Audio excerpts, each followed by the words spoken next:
be legalized in the U.S. We have already shown by that saying no to assisted suicide, it is denying people's freedom of choice. Brittany Maynard chose to go to Oregon, where assisted suicide is legal. She chose to go here because she knew that it would be the less painful way to go. We have also said that assisted suicide is a good way to end people's suffering without the cost or the pain.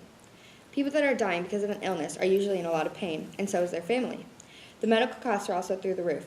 My last point was that when a person is dying, it is the most unbearable thing for an immediate family member. Watching someone you love die is the worst thing that you and your family could go through.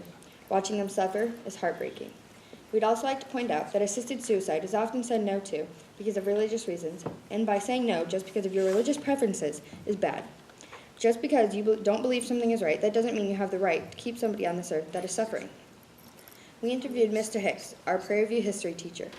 His father passed away. He was very ill and had a mixture of Alzheimer's and Parkinson's.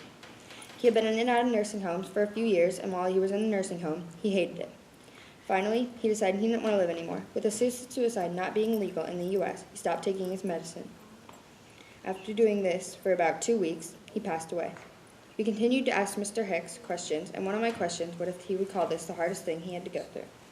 He said that there was 2 kinds of pain, the pain of not knowing when someone was going to die, and the pain of knowing somebody was suffering, and they planned on ending their life. He went on to say that it was definitely a hard thing to see his father suffering like that, and that he wishes he did not see him have to go that way. If assisted suicide was legal in the U.S., then Mr. Hicks' father, and many others, would not have been forced to go down this way. Assisted suicide needs to be legalized as soon as possible.